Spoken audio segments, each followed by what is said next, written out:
Hello everyone, আসসালামু আলাইকুম। আমি আদনান আরফান কথা বলছিলাম ইয়েলো চিলি থেকে। ইয়েলো চিলিতে অনেক কাস্টমারই আছে যারা হচ্ছে পাড়েরহাট থেকে অর্ডার করে এবং অনেকেরই অভিযোগ যে আসলে অনেক লেটে পায় এবং ডেলিভারি চার্জটাও একটু বেশি। তো সেই ক্ষেত্রে আমরা একটা চিন্তা করলাম যে পাড়েরহাটে আসলে আমাদের ছোটখাটো একটা হাব ক্রিয়েট করা যায় কিনা? এই ক্ষেত্রে আমাদের সহযোগিতা করবে পলাশ রহমান, স্টুডেন্ট জোনের ওনার। হাই, আমি পলাশ রহমান, কাজ করছি ইয়েলো চিলিতে। আপনারা যারা সুন্দরবনের কাঠি মধু নিতে যাচ্ছেন তারা আমাদের কাছ থেকে সংগ্রহ করতে পারেন খুবই রিজনেবল প্রাইসে। আর এটা পেতে পারেন পারহাট বন্দরের স্টুডেন্ট জোনে, পোস্ট অফিস রোডে। বিভিন্ন সময় সুন্দরবনের বিভিন্ন ফুলের মধু এখানে খুবই সুলভ মূল্যে পাওয়া যাচ্ছে।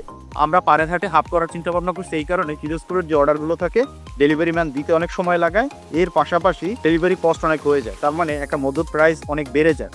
যেই কারণে আমাদের মার্কেট ভ্যালুর কথা চিন্তা ভাবনা করে আমরা পাড়েরহাটে হাব করছি। পাড়েরহাট স্টুডেন্ট জোনে পলাশ রহমানের কাছ থেকে আপনারা সুন্দরবনের খাঁটি মধু, ইয়েলো চিলির মধুটাই আপনারা পাবেন সবসময় 12 মাস এবং রিজনেবল প্রাইসে আমরা এখান থেকে আপনাদের মধু দিতে পারবো। আপনাদের কোনো ডেলিভারি কস্ট দিতে হবে না। এর পাশাপাশি মধু আপনারা দেখে তারপর নিয়ে যেতে পারবেন এখান থেকে। ভালো থাকবেন, সুস্থ থাকবেন। ধন্যবাদ সবাই।